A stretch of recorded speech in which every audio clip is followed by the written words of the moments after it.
The scent of old wood, lemon polish, and a lifetime of memories filled the air in the living room where Oloa had grown up. She stood in the center of it, a silent statue in the middle of a family drama. Her father sat at the head of the heavy oak table, his face a mask of solemn duty. Across from him, her sister Nia leaned back, arms folded, a triumphant smirk playing on her lips. Then, the words dropped into the thick silence, each one a shard of ice piercing Eloa's chest.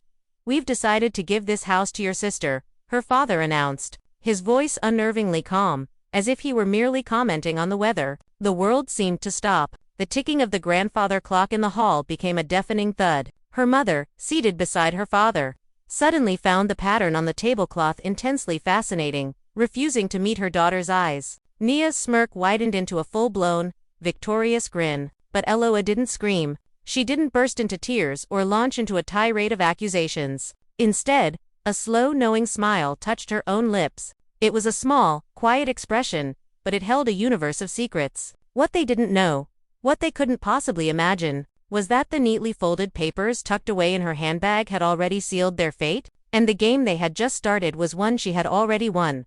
Oloa had walked through that same front door just an hour earlier, her heart fluttering with excitement. After months of tireless work abroad, she had finally secured the promotion she'd been dreaming of. When her parents had called for an urgent family meeting, she had assumed it was to celebrate her success. She had even stopped on her way from the airport to buy gifts: a soft shawl for her mother, a new watch for her father, and a bottle of expensive perfume for Naya, the familiar house. The one she had poured her blood, sweat, and savings into saving years ago, felt like a warm embrace. But the warmth evaporated the moment she sat down. The atmosphere was heavy, charged with an unspoken tension. Her father's face was stone serious. Her mother fidgeted nervously with her wedding ring, a habit she had when she was deeply anxious. And Naya, perched on the edge of the couch, radiated an unsettling air of smug satisfaction. Oloa waited, her smile slowly fading, a knot of unease tightening in her stomach. Her father cleared his throat, the sound unnaturally loud in the quiet room. "Oloa," he began, drawing out her name. "We've decided to give this house to your sister." For a dizzying second, the world tilted on its axis. The words didn't make sense. They were just sounds, meaningless and disconnected. Oloa blinked, convinced she had misheard. "What?" she whispered, her voice a fragile thread of sound. She looked from her father's stoic face to her mother's downcast eyes, searching for a sign, a hint that this was some sort of cruel, unfunny joke. Her father continued, his tone maddeningly reasonable. "Naya needs stability. She's planning to start a family soon, and this house will give her the security she needs. You," he said, finally looking at her, though his gaze was distant, "you already have a good job. You live abroad. You can take care of yourself." The knot in her stomach twisted into a searing pain. This house, the same house she had sent more than half her salary for every single month, without fail, for the better part of a decade. The same house she had fought tooth and nail to save when the bank's foreclosure notices were piling up on the doorstep. She remembered nights when she had eaten nothing but instant noodles, just so she could wire that extra bit of money home, picturing her parents sleeping soundly under this very roof. And now, they were just giving it away to Naya, the sister who had never held a job for more than a few months, who had never contributed a single penny to the household expenses, whose only talent was looking pretty and getting her way. Nia crossed her legs, the picture of faux innocence. "You should be happy for me, sister," she cooed, her voice dripping with false sweetness. "You have everything you could ever want. It's only fair that I get to have something, too." The betrayal was a physical ache in Aloa's chest. She stared at the two people she had loved and sacrificed for more than anyone else in the world, and she saw strangers. They had erased her history, her contributions, her love, with a single, selfish decision. For a fleeting moment, she was tempted to unleash the storm of anger and hurt raging inside her, to scream about the skipped meals, the worn-out shoes, the lonely nights spent worrying about them. But then, as she looked at their expectant faces, waiting for the drama, for her tears, something inside her shifted. A cold, clear calm washed over her. She would not give them the satisfaction. Slowly, deliberately, she forced that small, enigmatic smile to her lips. "I see," she said, her voice quiet but firm. "If that's what you've decided, then so be it." They all relaxed, mistaking her silence for surrender. But it wasn't surrender. It was the quiet before the storm. She knew something they didn't. She held a truth that would soon shatter their comfortable little world, and she was going to let them enjoy their hollow victory. Just for a little while longer. Aloha remained seated, the echo of her father's words still ringing in her ears as she tried to process the depth of their betrayal. He repeated his reasoning, his voice laced with a frustrating sense of Naya deserves this stability. Aloha, you already have enough. Her mother nodded in silent agreement, her hands clasped tightly in her lap. A perfect portrait of a woman who had chosen her side. The sting in Aloha's chest sharpened. Enough, she asked, her voice barely above a whisper, yet it carried across the room with surprising force. Are you talking about the enough that took me 10 years of relentless work to build? The enough that came from the money I sent home every month to pay off the mortgage on this house, the one you were about to lose. Her father had the grace to look away, a flicker of discomfort in his eyes before he hardened them again. You were only helping your family, my daughter. That's what family does. We help each other. A bitter, humorless laugh almost escaped her lips. Helping. Her voice trembled with a decade of suppressed frustration. I didn't just help. I paid for almost everything. I sent money for the new roof when it was leaking. For the property taxes every year. For the fence that collapsed last winter. I paid for all of it. And now you're giving the house to Nia because she deserves stability. Nia, ever the opportunist, leaned back against the sofa cushions with a dismissive smirk. You're always going on about how much you love your independence. Aloha, she said, her tone light and airy. You're the big success story. You get to travel the world and live this exciting life. Why are you suddenly so jealous of me for getting this old house? Aloha's hands clenched into tight fists beneath the table, her nails digging into her palms. She focused on the pain, using it to anchor her, to keep her expression neutral. In the corner of the room, her cousin Gani, who had been a silent observer until now, shifted uncomfortably. He had grown up alongside Olo and Nia. He knew the truth. He had seen Aloha's tear-stained letters from abroad, heard the desperate phone calls, and knew exactly how much she had sacrificed for this family. His eyes met hers, and in them, she saw a reflection of her own disbelief and a quiet fury on her behalf. Finally, he could stay silent no longer. Uncle, he said, his voice respectful but firm. With all due respect, Aloha is the one who paid off the vast majority of the mortgage. This house would have been sold by the bank a long time ago if it weren't for her. Her father waved a dismissive hand, irritated by the interruption. She helped because she was in a position to do so. It is, and always has been, the family house. As the head of this family, I have the right to decide what happens to it. That single sentence struck her with the force of a physical blow. The family house. The words confirmed her worst fear. They had never seen her payments as an investment or a partnership. They had seen them as an obligation, a resource to be tapped. She wasn't a cherished daughter who had saved them. She was a convenient provider. A human ATM who was expected to give endlessly without ever asking for anything in return. Her mother, sensing the shift in the atmosphere, tried to smooth things over with a placating tone. Aloha dear, your sister has been through so much. She just needs a little security. You're strong. You'll understand one day.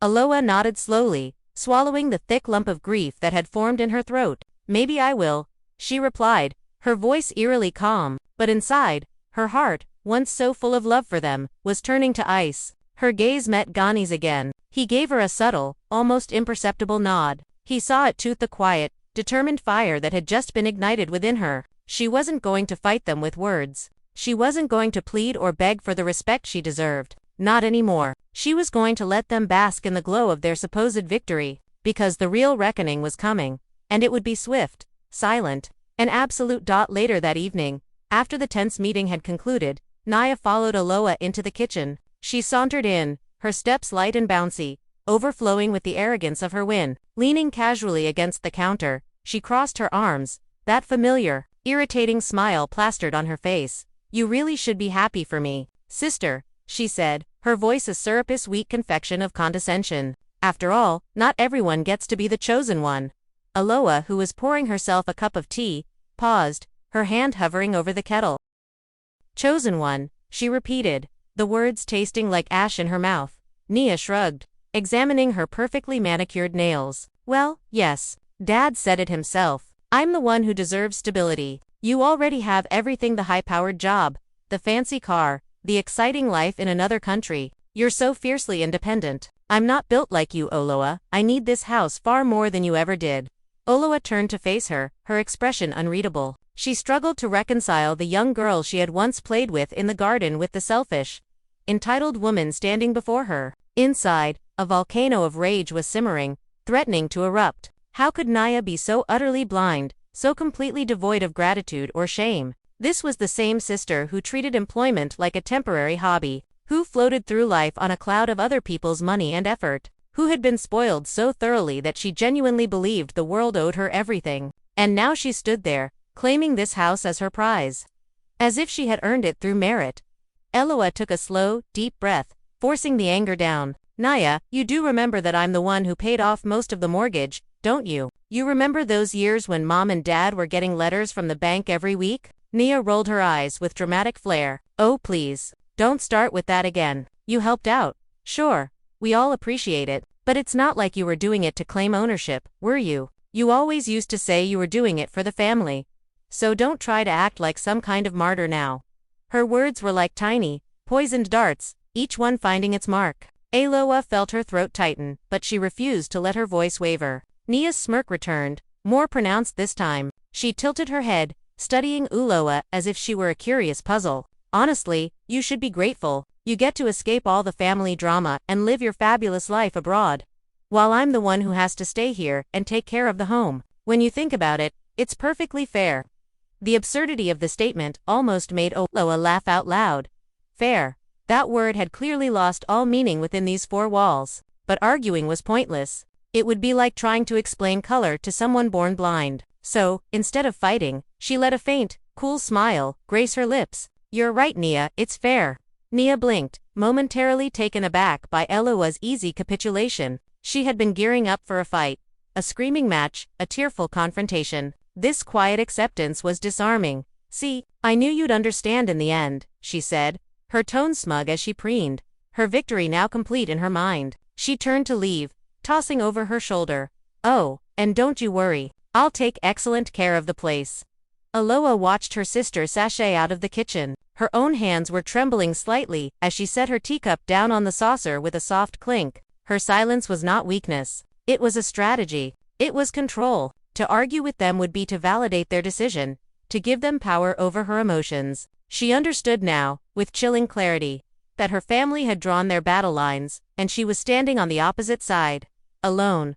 But they had made one critical, fatal miscalculation. They had grossly underestimated her. As she looked around the kitchen, her gaze lingering on the worn countertops and the familiar floral curtains, the memories came flooding back. The desperate, late-night phone calls from her parents, their voices thick with panic, begging for more money. The countless wire transfer receipts she had kept, each one a testament to a sacrifice she had made. The years she had spent being called the lucky one by the very people who were draining her dry. A serene, almost dangerous calm settled over her, and a genuine smile finally touched her face. They thought they had stripped her of everything. They had no idea that the real game had been set in motion long ago, and she was holding all the winning cards. That night, sleep was a distant country Eloa could not reach. She lay on her old childhood bed, the mattress lumpy and familiar, and stared at the fine web of cracks on the ceiling. Her heart felt like a lead weight in her chest, heavy with memories that the house seemed to exhale with every creak and groan. Every shadow held a story, her story, a narrative of sacrifice that her family had so conveniently edited from their collective memory. She closed her eyes, and the past rushed in to fill the darkness. She was 22 again, 5 years younger, brimming with a naive hope that now seemed like a cruel joke. She remembered the phone call that changed everything. It was late on a Tuesday night. Her parents were on the line, their voices frantic and strained. The bank was giving them a final notice. The mortgage hadn't been paid in months. Her father's latest business venture had crumbled, and her mother's small tailoring shop wasn't bringing in enough to cover their debts. They were on the verge of losing everything.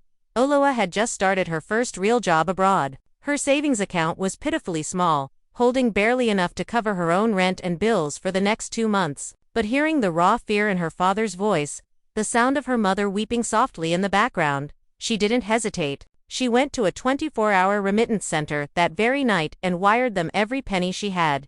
It wasn't enough.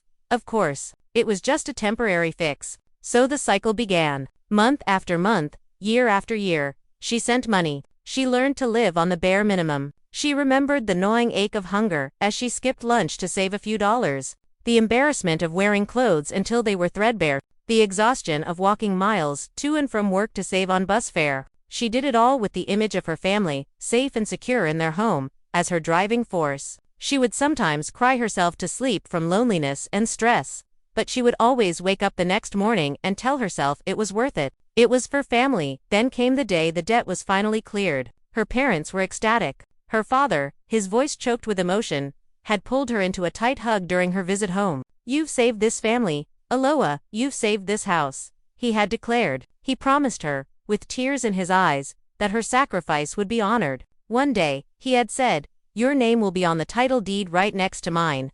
But when the new, clear title deed arrived from the land registry, he had become evasive. "We'll just keep it in my name for now," he'd said casually. "It just makes things simpler."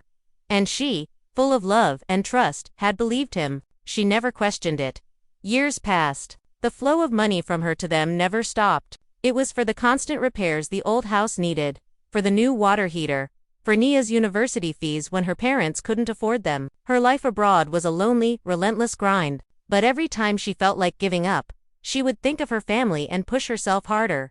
Now, lying in that same room she had fought so hard to protect, the full scope of her blindness was painfully clear. The very people she had saved had turned on her, ready to cast her aside without a second thought. The title deed that was meant to be a temporary formality had become her father's weapon, a symbol of his ultimate authority and her ultimate insignificance. Hot tears pricked her eyes, but she wiped them away with a fierce resolve. She was done crying. That chapter of her life was over. The memories no longer made her feel weak. They fueled a cold, hard strength she never knew she possessed. She finally understood a bitter truth. Love, when not met with respect, is not a bond but a cage. In the profound silence of that night, she made a solemn vow to herself. They had forgotten her sacrifices. They had dismissed her pain. She would now remind them, in a language they would be forced to understand, of the true cost of their betrayal. The house she had once saved with her love would now become the instrument of their lesson. The following morning, Aloha awoke with a sense of purpose she hadn't felt in years. The storm of emotion from the previous day had passed, leaving behind a tranquil, steely resolve. There were no tears, no recriminations, no desperate pleas, while the rest of the family moved about the house in a bubble of feigned normalcy. She was a quiet ghost in their midst, her movements deliberate, her thoughts sharp as a razor's edge. Her parents were relieved, believing her silence signified acceptance. Nia was triumphant, convinced she had won the ultimate prize. Neither had any inkling that Ulo was no longer playing their game. She was ending it after a tense, mostly silent breakfast. She informed her mother that she was heading into town to catch up with an old friend. Her mother barely looked up from her newspaper, nodding absently. In the living room, Nia was already on her phone, scrolling through furniture websites and loudly discussing color schemes for her new home. Aloha offered a faint, fleeting smile and walked out the door. Her destination was not a cafe, to meet a friend, but the quiet, dust-filled municipal records office. The building smelled of aging paper and bureaucracy. She approached the front counter, her demeanor calm and professional, and requested to see the property records for her family's address. The clerk, a portly man with tired eyes, checked her identification, grunted, and disappeared into a back room, returning a few minutes later with a thick beige file. As Uloa opened the file, her heart began to beat a steady, powerful rhythm against her ribs. Page after page documented her decade of sacrifice. There were copies of the bank transfer receipts she had painstakingly submitted over the years, the official mortgage clearance letter bearing her signature, and, most importantly, the legal agreement she had insisted upon all those years ago. The lawyer she had consulted back then, a wise and cautious man, had advised her to add a specific clause to the private loan agreement she made with her father. It was a clause her father had barely glanced at, dismissing it as a harmless formality. It stated, in clear, unambiguous legal terms, that if her financial contributions ever exceeded 70% of the total mortgage value, she would automatically be granted legal ownership of the property, with the right to assume full ownership under specific circumstances. A soft, triumphant smile touched her lips as she read the line again. Her contributions had far surpassed that 70% threshold years ago. Legally, the house was as much hers as it was his. Her lawyer, whom she had contacted the night before, had confirmed it. She met him at his small, cramped office just down the street. He reviewed the documents she had brought from the records office and gave her a reassuring nod. "You don't have to fight them, Aloha," he said, his voice kind. "The legal groundwork is already laid. The house is yours. All we need to do is file the final transfer of title deed based on the breached agreement. It's an open and shut case. By the end of the afternoon, the paperwork was complete. Silently, efficiently, and without a single confrontation, Aloa had legally secured what was rightfully hers. The house her family was so blithely preparing to give away was now, unequivocally and irrevocably, registered in her name alone. No one back at the house had the faintest idea.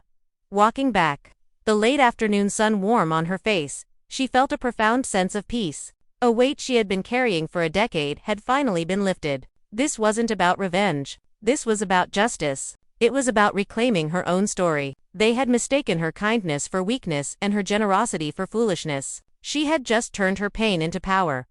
When she stepped back into the house that evening, she found Naya showing their parents paint samples for the master bedroom. Oloa smiled, offered to help set the table for dinner, and spoke to them in a gentle, even tone, as if nothing had changed. But everything had changed. The game was already over, and she was the only one who knew the final score. A few days later, the house was buzzing with an artificial cheerfulness. Naya, in her infinite capacity for self-celebration, had decided to throw a party. She called it a New Beginnings party, a chance to celebrate taking ownership of what she so proudly called her future. She invited a gaggle of her friends, a few unsuspecting neighbors, and a handful of relatives. Cheap, colorful balloons were tied to the front gate. A playlist of generic pop music drifted from a small speaker, and the dining table was laden with store-bought snacks and sodas.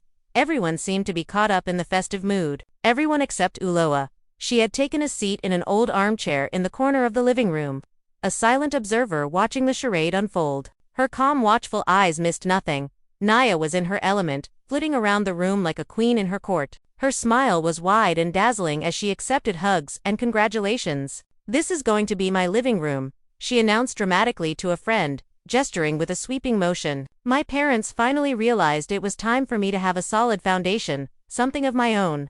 Her friends, Uhut and Oit, clapping their hands and telling her how lucky she was. Nia soaked in the praise, her ego visibly inflating with every compliment. Her parents were just as bad. Her father stood beaming by Nia's side, puffing out his chest as he explained to a distant cousin, "We just wanted to make sure our younger daughter was settled. Aloa is doing so well for herself abroad. She doesn't need to be burdened with an old house like this." Her mother nodded enthusiastically, her face aglow with pride for her favorite child. Aloa sat perfectly still, nursing a glass of water. Every self-serving word, every oblivious compliment, reached her ears with perfect clarity, but she showed no reaction. Her face was a placid lake, betraying none of the currents swirling beneath the surface. She felt no anger, no resentment, only a quiet, detached sense of satisfaction. They were celebrating a fantasy, a future built on a foundation of lies that was about to crumble. They just didn't know it yet. Gani arrived late, his eyes immediately finding Oloa in her corner. He made his way over to her, his expression concerned. "Are you okay?" he asked in a low voice. She gave him a faint, reassuring smile. "More than okay, Gani," she whispered back. He looked at her, puzzled by her serene composure in the face of such a public humiliation, but he trusted her judgment and said no more. As the evening wore on, Naya clinked a spoon against her glass to get everyone's attention. She raised her drink for a toast. "I just want to thank my amazing parents for trusting me with this beautiful home," she gushed, her voice thick with emotion. She then turned her gaze towards Uloa, "and to my big sister, Uloa, who has always been such an inspiration. Thank you for being so understanding and realizing that it's my turn to be taken care of now." A wave of applause filled the room. Aloa took a delicate sip of her water, and smiled. "You're very welcome, Naya," she said, her voice soft but steady, carrying across the room. Her parents exchanged a look of relief, believing she had finally, truly come to terms with their decision. The party continued. People started taking selfies, posing with Naya in front of the fireplace, laughing and talking about the house's potential.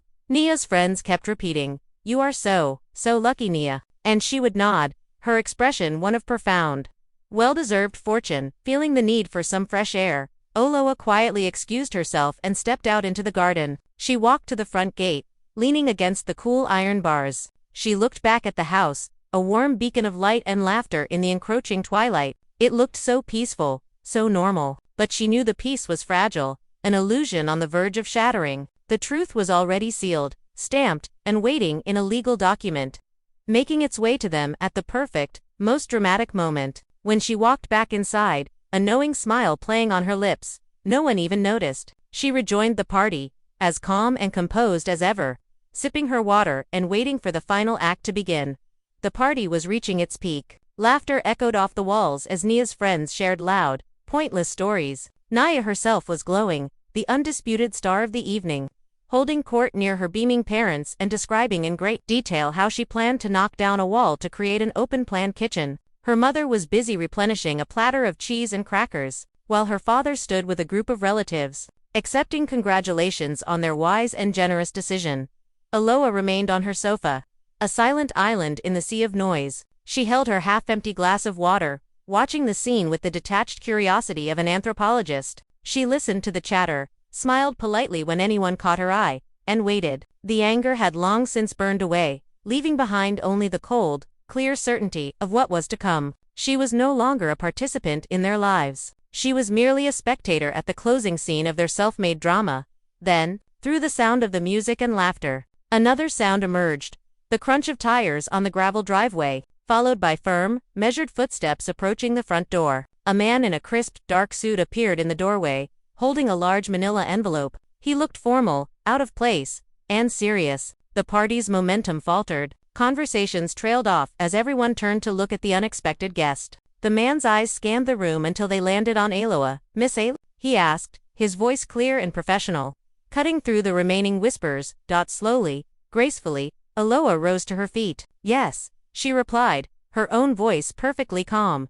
He walked directly toward her, extending the envelope. "A delivery for you, ma'am. If you could please sign here." Nia's brow furrowed in annoyance. "For her," she interjected, stepping forward. "Are you sure you have the right house?" The man didn't even glance at her. His focus remained on Aloha. "Yes, ma'am. The delivery is for Miss Aloha." With a steady hand, Aloha took the offered pen, signed the electronic clipboard, and accepted the large official-looking envelope.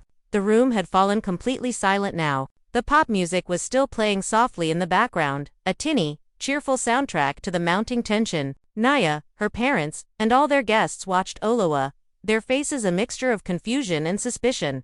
"What is that, oh?" her father asked, his jovial party mood vanishing completely. Aloha didn't answer immediately. She ran her thumb along the edge of the envelope, taking her time, letting the silence stretch. Then, with deliberate care, she tore open the seal. Inside, she found a stack of neatly arranged legal documents. Her fingers moved with an unhurried grace, methodically leafing through the pages until she found the one she was looking for, the newly issued title deed, bearing the official, embossed seal of the city's land registry. Nia moved closer, unable to contain her anxious curiosity. "Why on earth would someone be delivering legal documents to you here?" she demanded, her voice sharp with an unease she was failing to conceal. Aloha finally looked up, her calm gaze meeting her sister's frantic one. "You'll see in a moment," she said softly. She held the papers for a beat longer before closing the folder gently. Her mother frowned, wringing her hands. "Aloha, is something wrong?" Aloha shook her head lightly. "No, Mama. On the contrary, everything is perfectly right." From his position near the door, Gani caught her eye. He gave a single, almost imperceptible nod of understanding. He knew exactly what those papers represented. Aloha placed the documents on the coffee table next to her glass and sat down again, crossing her legs. "I was going to wait until everyone had left," she announced to the silent, watchful room, her voice steady and clear. "But since we're all gathered together tonight to celebrate this house, I suppose now is as good a time as any." Nia's triumphant smile had completely vanished, replaced by a look of growing dread. Her father exchanged a nervous glance with her mother. The very air in the room seemed to crackle with tension. The laughter was gone. The celebration was over. All eyes were fixed on Aloha and the mysterious envelope that held the power to change everything. Every person in the room held their breath, their eyes fixed on Aloha. The festive atmosphere had curdled into a thick, anxious silence. Nia stared at the manila envelope on the coffee table as if it were a venomous snake poised to strike. Aloha let the tension build for a few more seconds before she stood up again, the legal documents held loosely in one hand. She swept her gaze across the room, meeting the confused and worried eyes of her family and their guests. "I was going to wait," she repeated, her voice soft but resonating with an undeniable authority. "But since this is a party to celebrate the house, I think it's only appropriate that we hear from the new owner." The words hung in the air, heavy and confusing. Her father's brow furrowed. "New owner? What are you talking about, Ayla? You mean Naya? Of course. Aloha shook her head slowly, a faint, pitying smile on her lips. No, Papa, I don't mean Nia let out a short, nervous laugh. Oh, stop it, Aloha, this isn't funny. Stop trying to ruin my party. This house is mine now. Everybody here knows that. The courier, who had been waiting patiently by the door, chose that moment to speak, his voice professionally flat. Actually, ma'am, he said, addressing Nia but looking at the documents in Eloa's hand. According to these finalized records, this property was officially sold 3 weeks ago. The new ownership transfer was completed and registered this morning. Another wave of silence, heavier and more profound than before, crashed over the room. Her father's face drained of all color. Sold, he whispered, the word catching in his throat. What do you mean, sold? Who sold this house? Aloha's gaze locked onto his, her voice remaining impossibly calm and clear. You would have to ask the previous owner about that. Then, in a move that stunned everyone into complete stillness, she picked up the set of house keys that had been lying on a side table, and, with a flick of her wrist, slid them across the polished wood surface to Gani. The metallic clatter of the keys was the only sound in the petrified room. Everyone's eyes widened in shock. Gani looked momentarily surprised by the public gesture but accepted the keys without a word. Her father's mouth hung open. Aloha, what did you do? He finally stammered, his voice trembling. A serene smile played on Aloha's lips. I did what any rightful owner would do. Papa, I sold what belonged to me.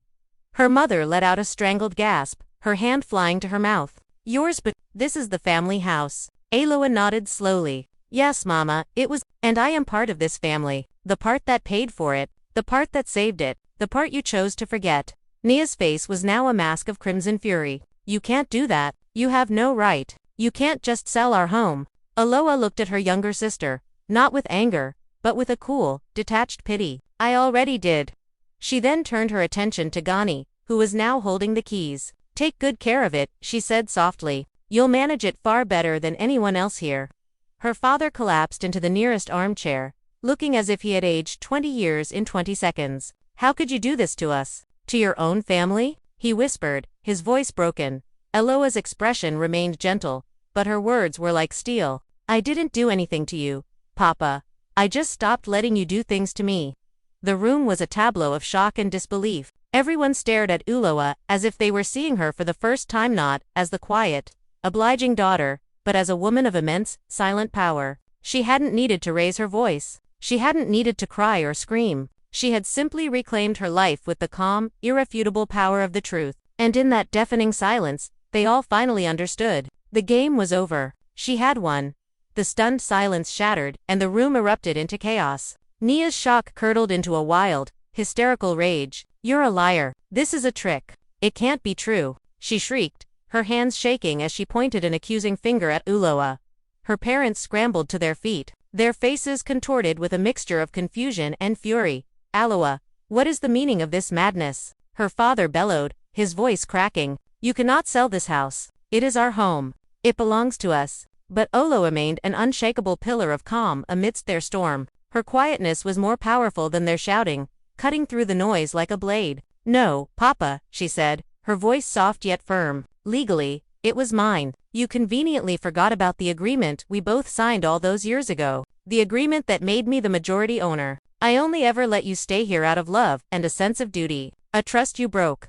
Her mother's face twisted in disbelief. So you plotted this behind our backs. You sold our home without a single word to us. Aloha met her mother's gaze and nodded slowly. Yes, I sold the property that was legally registered under my name. I spent years trying to help this family, and in return, you treated me like an inconvenience. A bank account to be used and then discarded. So I decided it was time to take control of what was mine. Tears of rage and self-pity streamed down Nia's face as the reality of her situation began to sink in. You can't do this to me, Aloha. Where will we go? What will all these people say? She wailed, gesturing to their stunned guests. Aloha looked at her sister with a small, sad smile. People will say whatever they want, Naya, just as they always have. The difference is, this time, their words won't have the power to hurt me anymore. Her father slammed his fist on the dining table, making the glasses rattle. We raised you. We gave you everything. He roared, his face purple with indignation. Aloha's eyes, clear and unwavering, locked onto his. You raised me, yes. But when I needed you, when I was struggling and alone in a foreign country to keep this family afloat. You offered nothing but more demands. I rebuilt my life on my own. I earned my own success. And now, I am finally claiming my freedom." For a moment, a heavy silence fell again, broken only by Nia's pathetic sobs. Oloa continued, her voice calm and measured. "The money from the sale has already been put to good use. I've bought myself a new home, a beautiful place, far away from here, a place where my worth isn't determined by how much I can give to others. I've already moved my personal belongings out. This was all planned." Her mother's lips trembled. "You planned all of this?" It was not a question, but a statement of horrified realization. Oloa nodded again. "Yes, every last detail." All eyes turned to Gani, who had remained silent, holding the keys. He finally cleared his throat. "I will be managing the property on behalf of the new owners," he stated respectfully but firmly. "It's part of a new real estate venture I'm starting. Oloa trusted me to handle the transition." Her father stared at him, betrayed. "You too, Gani, you were in on this." Gani lowered his gaze, but his voice was steady. "Sir, I only agreed to help because she deserved a chance to be free. She has worked far too hard for far too long to continue being treated like she is worthless." Nia slumped into a chair, her party dress now looking like a sad costume, her makeup smudged by her tears. Her parents looked at each other, the anger on their faces slowly being replaced by the dawning, sickening horror of regret. They saw, in that terrible moment, the true extent of what their greed and arrogance had cost them. Aloa picked up her handbag from the sofa. She took one final look around the room, at the deflated balloons and the shocked faces of the guests. "I hope that one day," she said quietly, "you will all understand that love is not about control, and family is not about ownership." And with that, she turned and walked out of the house, her steps unhurried and light. She was peaceful, she was powerful, and at long last, she was free. Aloa walked down the hallway. The gentle click-clack of her heels on the polished floor, the only sound accompanying her departure. The very floors she had once scrubbed on her hands and knees now seemed to echo her quiet victory. Her father, shaken from his stupor, scrambled after her, his voice hoarse with desperation. "Aloa, wait, please, just wait. You could have talked to us," he pleaded, his hands reaching out as if to physically stop her, to hold on to the last thread of the life he had just lost. She paused at the front door and turned to face him one last time. Her eyes were calm, but they held the cold, distant light of a star that has long since burned out. The warmth she once had for him was gone. "I did talk to you," she said, her voice a quiet murmur. "I talked to you for 10 years. With every dollar I sent, with every sacrifice I made. You just chose not to listen. You tried to give away my home, Papa, but you forgot one simple thing. It had already stopped being yours a long, long time ago." Her mother stood a few feet behind her father, a silent, weeping statue. Tears traced paths down her face, but her pride still held her tongue. On the couch, Nia had curled into a ball, staring blankly at the floor, unable to meet the gaze of the sister whose life she had tried to steal. The joyous noise of the party had been replaced by a suffocating silence, thick with shame and regret. Aloa let her gaze drift around the house, taking it all in for the final time. Every wall, every window, every piece of furniture held a memory of her sacrifice. She remembered the nights she had stayed awake, poring over bank statements and budgets. She remembered the mornings she had forced herself out of bed before dawn to work double shifts, all to keep this roof over their heads. And the very people she had protected had tried to throw her out without a second thought, but the familiar ache of betrayal was gone. In its place was a profound and liberating peace. The pain had been transmuted, forged in the fires of their selfishness into an unbreakable strength. She had finally taken her power back. Her father's voice broke the silence again. Softer this time, laced with the pathetic whine of a beggar. "We made a terrible mistake, Aloa, but this is your family. We are your family." A faint sad smile touched Aloa's lips, though it never reached her cold eyes. "Family isn't just about blood, Papa, it's about love and respect. And when the respect dies, the love cannot survive on its own." She turned her back on them for good, her hand closing around the cool metal of the doorknob. The air inside the house felt stagnant and heavy, but the night breeze that greeted her on the doorstep felt like a promise. It smelled of freedom. Ghan. I was waiting by his car, the engine already running. He opened the passenger door for her, giving her a small, respectful nod, not as her cousin, but as an ally, a witness to her quiet revolution. Oloa slipped into the seat, placing her handbag beside her. Through the car window, she saw her parents standing frozen in the brightly lit doorway, their faces pale masks of regret. The house behind them, once her burden, was now just a building. It was no longer theirs legally, emotionally, or in any way that truly mattered. As the car pulled away from the curb and turned onto the main road, Olo looked forward, her eyes fixed on the unfolding ribbon of asphalt ahead. A small, genuine smile finally crossed her face. And in a whisper meant only for herself, she said, "Some gifts are not meant to be given away. They are meant to be earned." The car picked up speed, leaving the past behind. And for the first time in over a decade, Oloa felt impossibly, beautifully light. She wasn't running away from anything. She was finally moving forward.